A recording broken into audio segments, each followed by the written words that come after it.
slumber's chains hath bound me. In a year that will hardly be remembered for any hectic pace or significance that could be attached to movement itself, yet we abjure in matters of the soul and spirit as we recall a famous journey, and movements too of the body that might be described as of an inner and outer character. Thus immobilized but not defeated, today we come together to celebrate Bloomsday. In doing so, we are honouring that great work of 20th century literature, James Joyce's Ulysses, a work that on publication startled and changed the world of literature. I am delighted to have the opportunity of hosting what must be this year a virtual event here from Áras and Uachtaráin, and may I sincerely thank all those who are enabling us to share this special day together, in particular our performers, Claire Barrett, Lisa Lamb, Simon Morgan and Noel O'Grady, as well as our musicians Eamon de Barra, John McLaughlin and Vincent Lynch. Bloomsday 2020 is special too, as we remember Stephen Joyce, James Joyce's grandson, his last remaining direct descendant, who died in January 2020 at the age of 87, thus severing Ireland's direct family link. Stephen was the subject of James Joyce's beautiful poem, Ecce Pur, and was a scrupulous and sometimes formidable custodian of the James Joyce literary estate, in a manner that often brought Joycean scholars and enthusiasts indeed to the point of frustration. He and I had known each other for some years, but had corresponded and exchanged telephone conversations most recently in regard to his decision to accept Irish citizenship, of which he was very proud.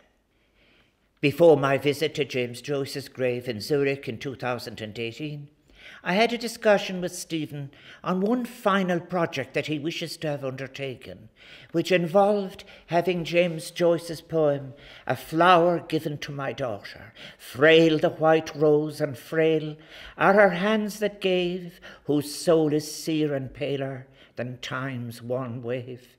Rose frail and fair, yet frailest, a wonder wild, in gentle eyes thou veilest my blue-veined child. Stephen wanted this inscribed on the Joyce family grave in Uachtaráin. In this way, by use of the space perhaps held for him, Stephen hoped in some small way to honour James Joyce's wish to have his daughter Lucia, who is buried in England, brought together with him and Nora in their final resting place. Discussions are underway, and it is my hope that the final wish can be fulfilled. Stephen wished his own ashes to be with those of his beloved Solange, who died in 2016. While the 16th of June is an important date on the Dublin literary calendar, dedicated to marking the anniversary of Leopold Bloom's legendary walk through Dublin in the summer of 1904, inter alia carrying a bar of Sweeney's lemon soap, required for his bath and excitation of the senses. As we celebrate the genius of one of Ireland's greatest ever writers, today is surely also a most appropriate day for acknowledging creativity in all its forms. Let us celebrate and give thanks for the many great creative talents with which we as a nation have been gifted. They are talents offered to us on which we so often draw to navigate us through difficult moments or aspects of our lives, in the work of those who work in the fields of culture and the arts. Now among the livelihoods threatened by the measures to respond to COVID-19 are their lives and livelihoods. They have sought our solidarity and our support, and we should give it unstintingly. As a nation and as a global community, we are undertaking together a most difficult but shared journey as we respond and get beyond COVID-19. It is a journey that challenges us to draw on our reserves of resilience and solidarity. It is a journey that has brought tragedy to so many families and much hardship to to so many of our citizens. These last few months have been a time of reflection and an opportunity for those who wish to take it to re-evaluate what it is that we choose to value, and indeed what together we might do better, and how we could be spurred on from here to the construction of a society that can better address our shared existence, our shared vulnerability, and our interdependence. Isar scoa céile a waramid. Of one thing we can be certain. As to visions of the future, it will, as it has always been, the emancipatory, freedom-giving, loving and best-fulfilling version of the future, having been anticipated already and suggested by artists. A life without the contribution of artists, of limited public opportunities for sharing cultural experiences, of being lifted to transcendence by performance in the many forms of the arts, would be quite a miserable encounter with life. In times of crisis and isolation, it is the arts which so often bring us reassurance, contribute to our well-being, and allow us, as a means of collective expression, a crucial vehicle for citizen participation. Without access to the space of culture and the arts, one is not experiencing the fullness of citizenship. It is greatly ironic, therefore, and not a little frustrating, even rightly infuriating, how in times of crisis, it is so often the arts and the cultural sphere that are among the greatest victims, not appreciated for the importance of what they do, and even sometimes dismissed as a luxury that cannot be afforded, or as an added extra that does not merit consideration or priority in times of economic difficulty. Of course, it is precisely when failures of the economy are being endured that one wants not to be further excluded, beyond income loss, by being excluded from participation in the cultural space. We know that the current COVID-19 crisis has had devastating consequences for cultural practitioners across the globe. In Ireland, we've seen the cancellation of over 12,000 cultural events to date, leading to losses in excess of €10 million within the industry. Those are bleak figures, and let us not forget the individual hardship, endangered potential, insecure futures, and lost opportunities for the many artists for whom those figures are a lived and stark reality. Never defeated, each year on this date, the 16th of June, we honour, will always honour, and celebrate that novel Ulysses, its author and subjects. That it is regarded as one of the most distinguished examples of the narrative technique known as stream of consciousness was a point made in early good Joycean studies. But Joyce's wish was that his book would come to be enjoyed by all, and a shared, very Irish, very Dublin source of the humour that was involved in the contradictions by which we live our lives. As we are brought deeply on June the 16th into the thoughts, reflections, and recalled memories of Leopold Bloom, we are invited to interpret as well as to be entertained, to be an active participator in the process of engaging with the book. This has been a tough spring. For some, as I have said, tragic. For others, in being forced to endure distancing from loved ones as they departed this life, alienating even. But it also showed another part of Ireland's heart, in the generous commitment to work on behalf of us all, and the reaching out of communities, groups and individuals, which was superb. Among those to suffer loss of livelihoods with all its consequences were cultural workers. In March, as the lights went down on our theatres, as libraries, museums and galleries shut their doors, as readings were cancelled, concerts postponed, arts festivals suspended, the cultural space began to fade from our view in our cities, towns and villages.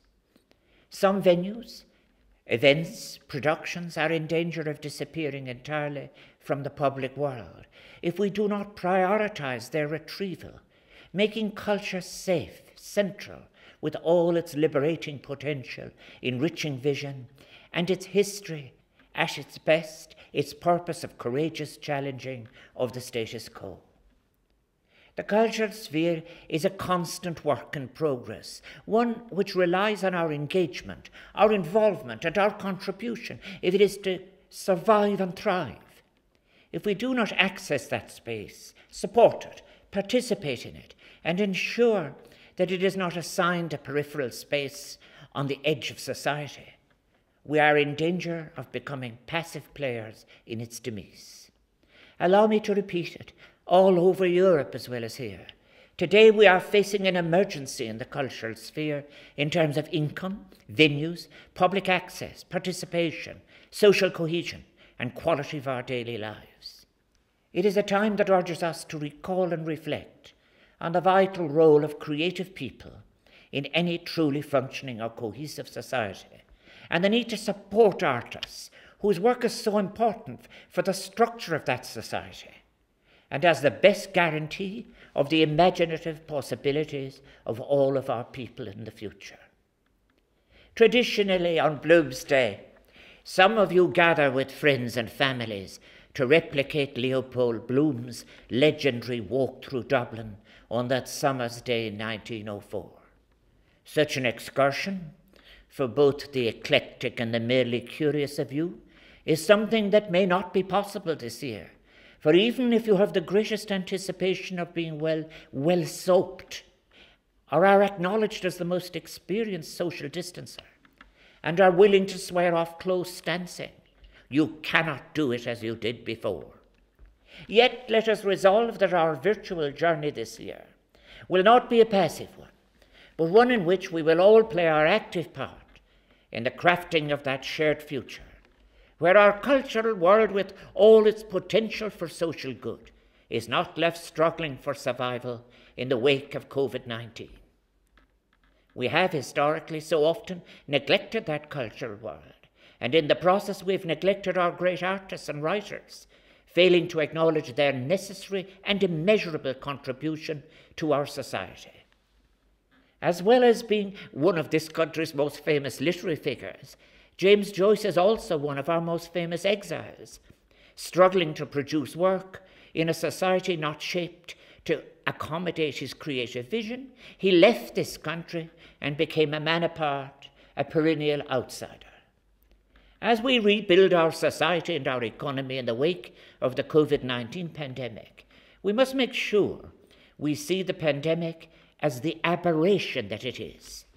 There are warm aspects of our culture to which we will return, which we will not give up.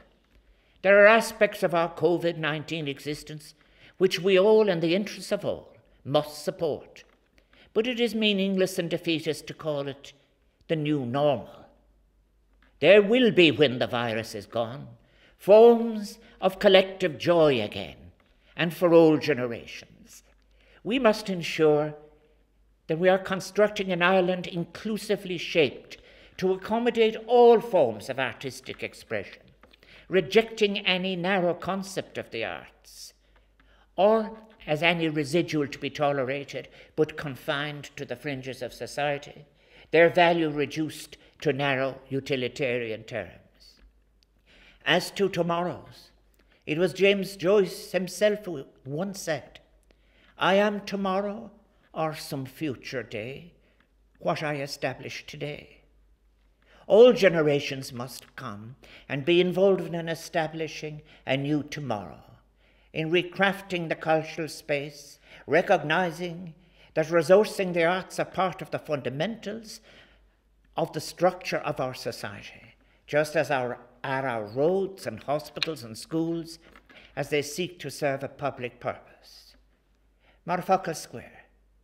We should never forget either those who for so long and over the years held the fort, such as Deirdre O'Connell, whose birthday we have always celebrated here at the Áras, and others too who continue the task. Our Deirdre O'Connell would surely be pleased with the fabulous work on Lucia by another Deirdre, Deirdre Mulrooney, which you may have heard in Santa Miscellany. Today, as we recall and celebrate Joyce's renowned reimagining of the ancient myth of Ulysses, his vision in bringing into being a myth upon a myth, exciting and mold-breaking. It should remind us that we too have an opportunity to revisit, remake, build upon, and reimagine myths. To do that, let us all resolve to let nothing allow the arts in all their diversity be ever allowed to die or be made further frail. Happy Bloomsday to you all. Keep washing your hands, even if it is without Sweeney's soap. Berbanocht. Uachtaráin, Sabina, happy Bloomsday. It is a great privilege to be here at Áras on Uachtaráin. We're going to sing one of Joyce's favourite songs. It is a song that he himself sang many times, and a song that he gifted the sheet music to his newly found love, Nora Barnacle. This is Down by the Sally Gardens.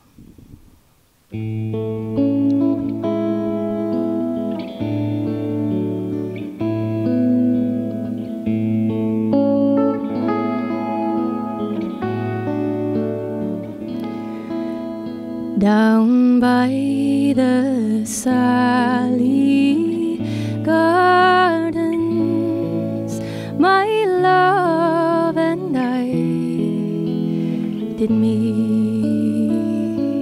She passed the Sally Gardens with little snow white feet. She bid me to take life easy as the leaves flow on the tree. But I was young and foolish with her, did not agree.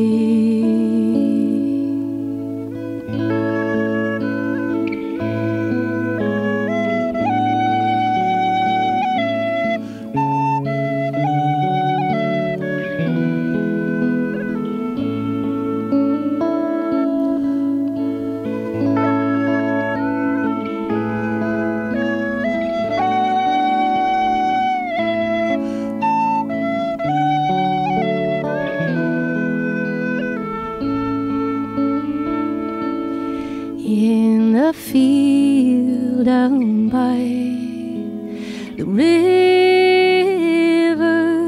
my love and I did stand, and on my leaning shoulder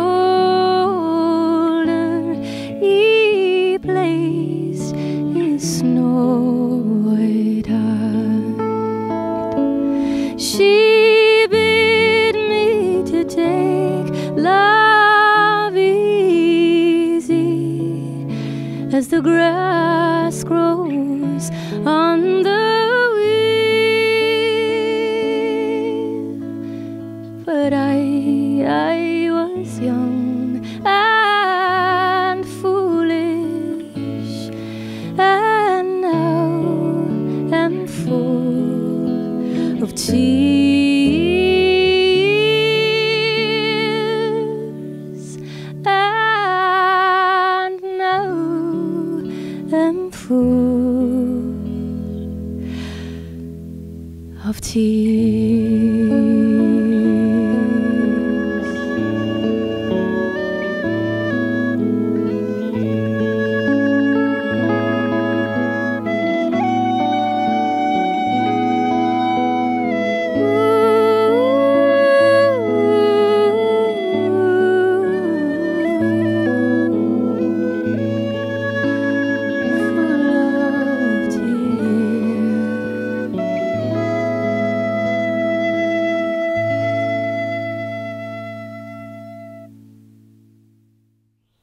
The following reading is from the chapter known as Cyclops, from James Joyce's Ulysses.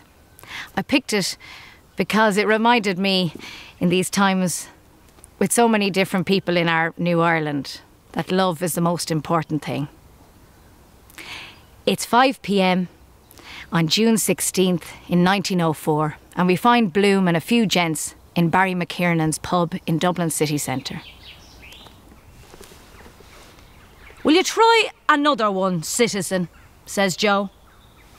"Yes, sir," says he, "I will." "You?" says Joe. "Beholden to you, Joe," says I. "May your shadow never grow less." "Repeat the dose," says Joe. Bloom was talking and talking with John Wise, and he quite excited with his dunduckety mud-coloured mug on him and his old plum eyes rolling about. "Persecution," says Bloom. "All the history of the world is full of it. Perpetuate national hatred among nations."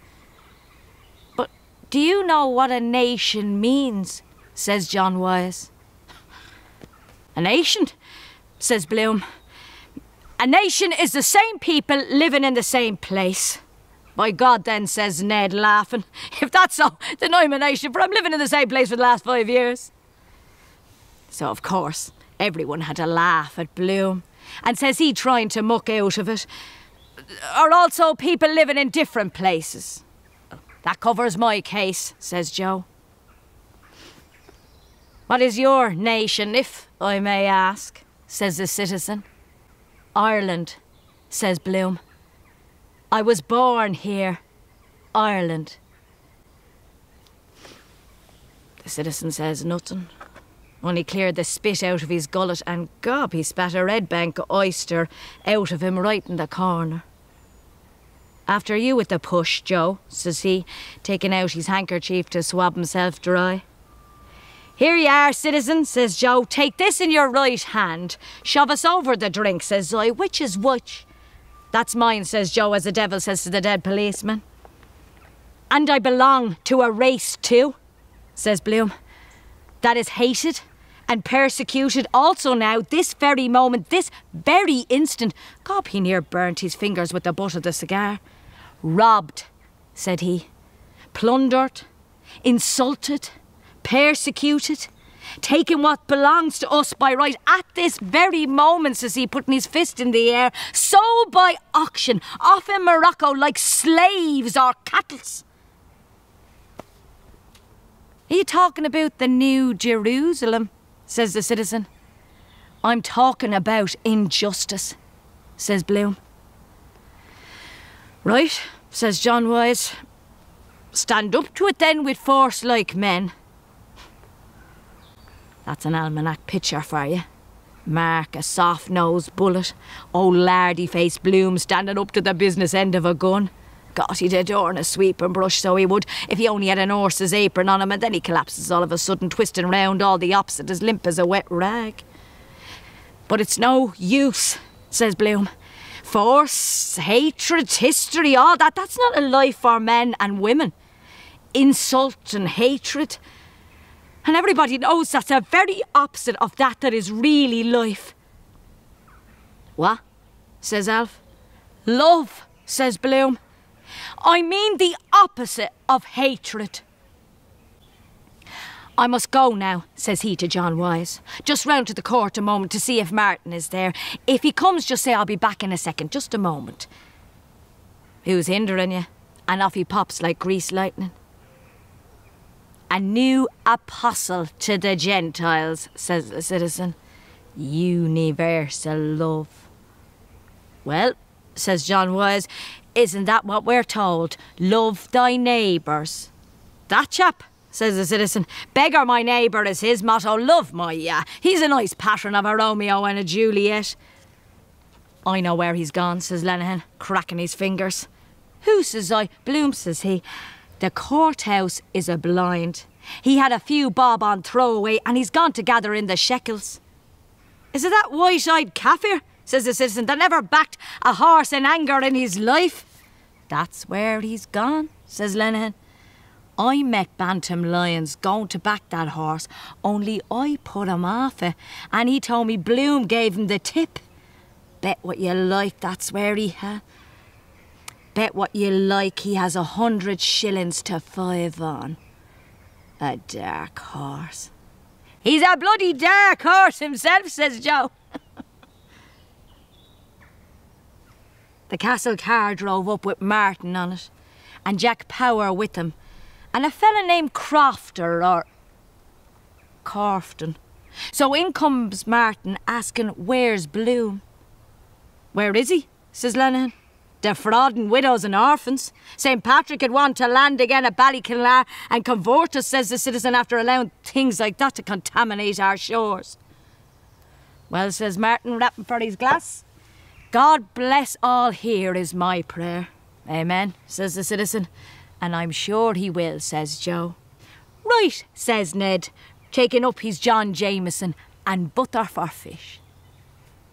I was looking around to see who the happy thought would strike, when damned, but in Bloom comes again, a letting on to be in a hell of a hurry. I was just round at the courthouse, says he, looking for you. I hope I'm not... No, says Martin, we're ready.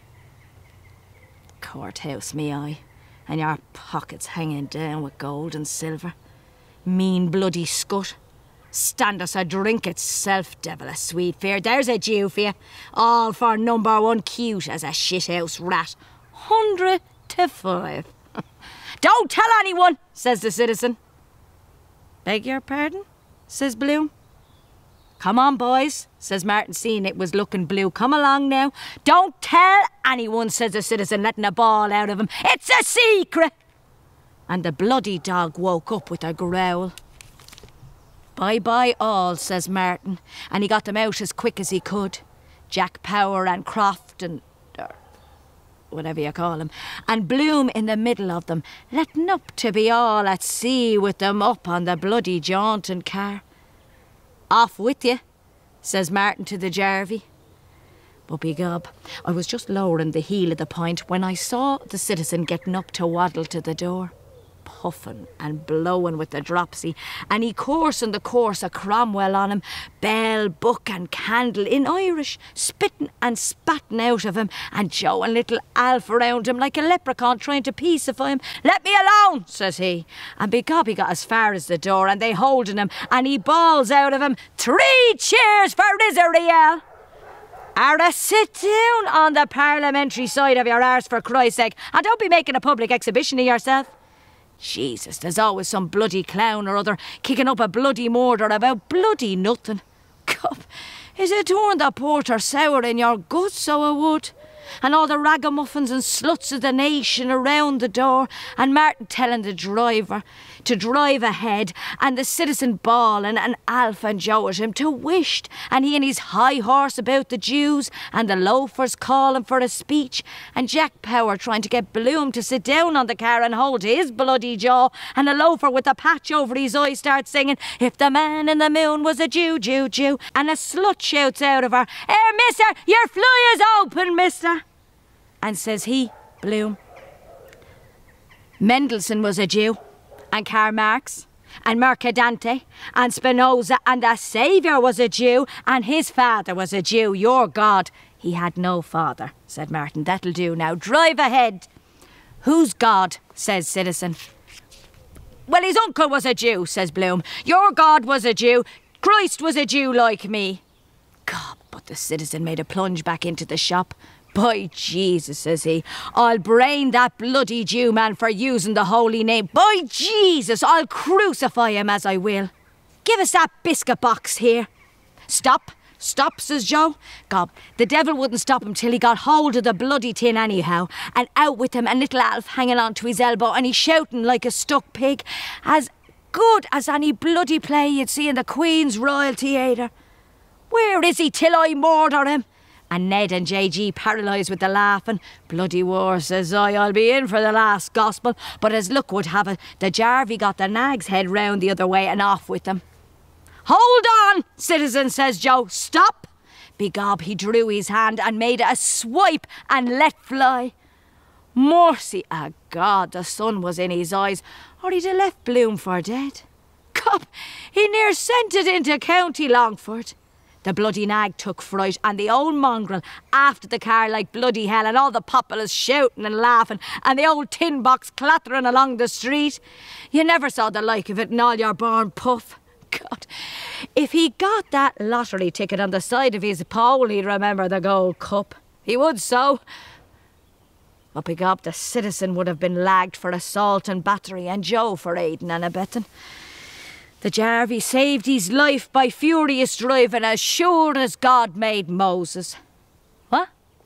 Oh, Jesus, he did. And there's a volley of oaths after him.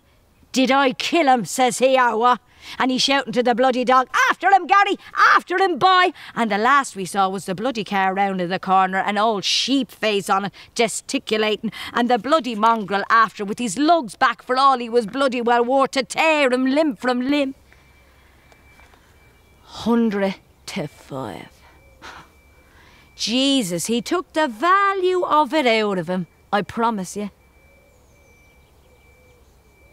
When lo, there came about them all a great brightness, and they beheld the chariot wherein he stood ascend to heaven, and they beheld him in the chariot, clothed upon in the glory of the brightness, having raiment as of the sun, fair as the moon, and terrible that for awe they durst not look upon him. And there came a voice out of heave, Elijah, Elijah. And he answered with a main cry, Abba Adoni. And they beheld him, even him, Ben Bloom Elijah, amid a cloud of angels, ascending to the glory of the brightness, at a 45-degree angle, over Donahue's on Little Green Street, like a shot off a shovel. What an honour to be here at Áras and Uachtaráin for Bloomsday 2020. And this next piece is one of the Moore's melodies. They're ever present in Joyce's work, and indeed are an example of how Irish culture has gone around the world and influenced everyone from Beethoven to Nina Simone. This next piece indeed inspired Bugs Bunny. It is Believe Me for All Those Endearing Young Charms. And here is Vinny.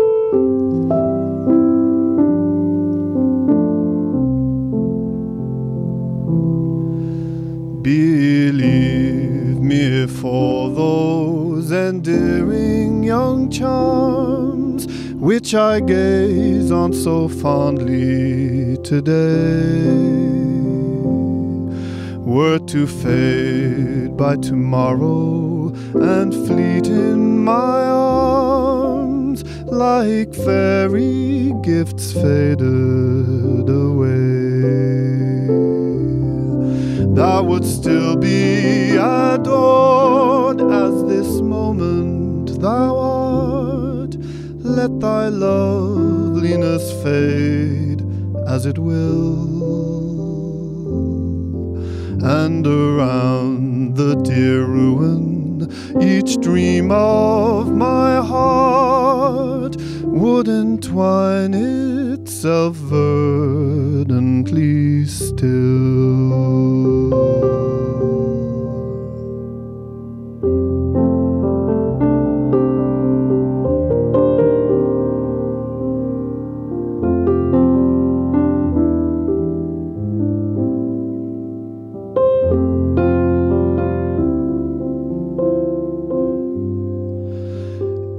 It is not while beauty and youth are thine own, and thy cheek unprofaned by a tear, that the fervour and faith of a soul can be known, to which time will but make thee more dear. Know the heart that has truly loved never forgets, but as truly loves on to a close, as the sunflower turns on her god when he sets, the same look which she turned when he rose.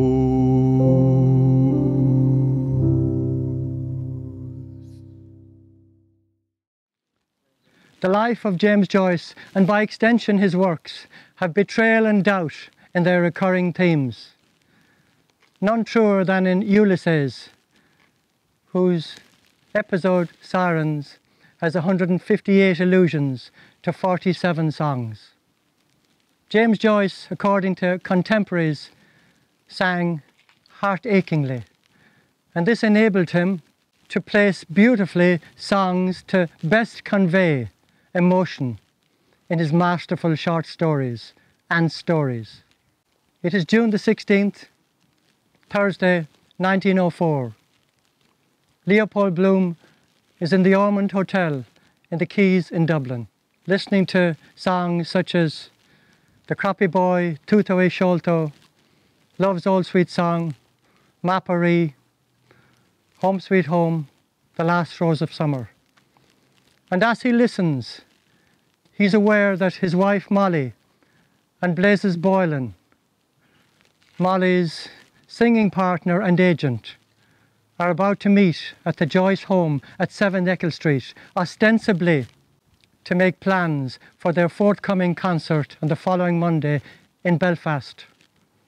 Bloom is also aware that his wife and Blazes Boylan are not just going to make plans that afternoon. The Last Rose of the Summer is emblematic of Bloom's isolation, triggered by this impending betrayal at around 4 o'clock. Thomas Moore wrote The Last Rose of Summer in 1805, and it was arranged by his Dubliner friend John Stevenson from a traditional Irish air. John Stevenson was from Crane Lane in Temple Bar. The Last Rose of Summer has a hauntingly beautiful melody, and it's no surprise that Beethoven, Mendelssohn, Floto and Joyce himself have used the works of this beautiful song. I think Brian Friel puts it very well when he says, music can be intravenous emotion. For Leopold Bloom that day, music was indeed intravenous emotion. Music can make you feel. Under the sandwich bell lay on a bier of bread one lonely last sardine of summer. Bloom alone. 'Tis the last rose of summer left blooming alone. All her lovely companions are faded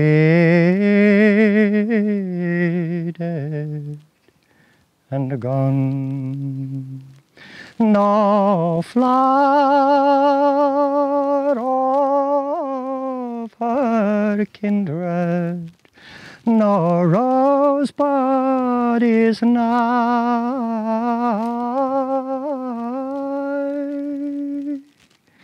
to reflect back her blushes or give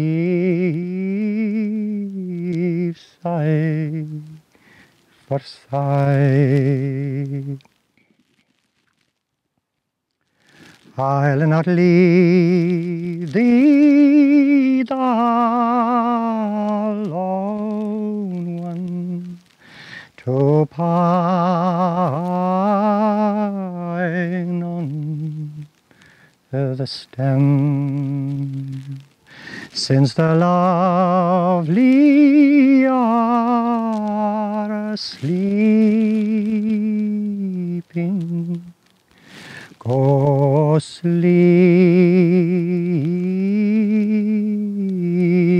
thou with them.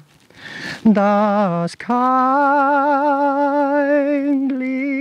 I scatter thy leaves o'er the bough,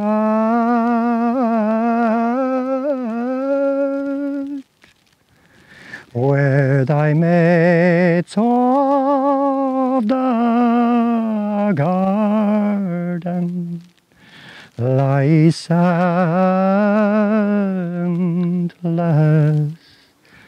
under dead. So soon may I follow when friendships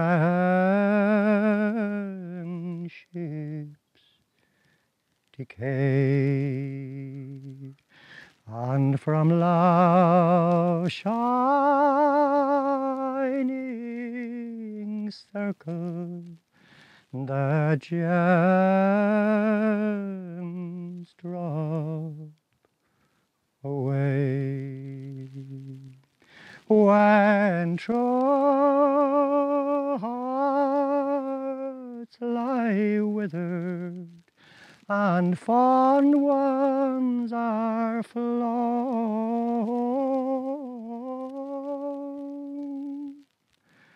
oh, what inhabit this bleak world alone? Oh, what inhabit this bleak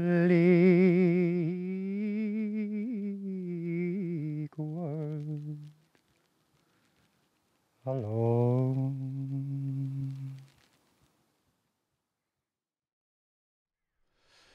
Well, on this very special Bloomsday, there is no more apt song than this one, speaking of empty halls and laughter having fled.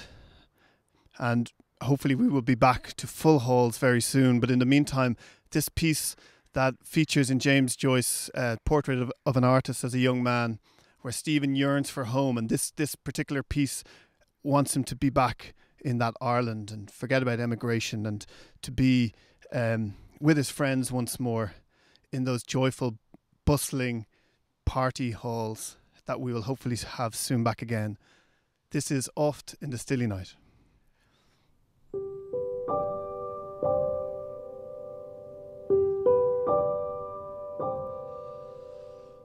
Oft in the stilly night, ere slumber's chains hath bound me, fond memory brings the light of other days around me, the smiles, the tears of boyhood's years, the words of love then spoken, the eyes that shone, now dimmed and gone, the cheerful hearts now broken.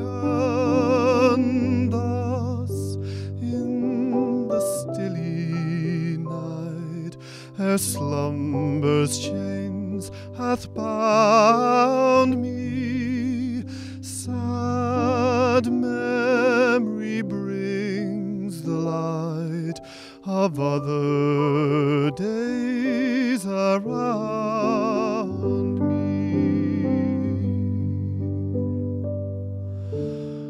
When I remember all the friends so linked together, I've seen around me fall like leaves in wintry weather. I feel like one who treads alone some banquet hall deserted, whose lights are fled, whose garlands dead, and all but he departed. Thus in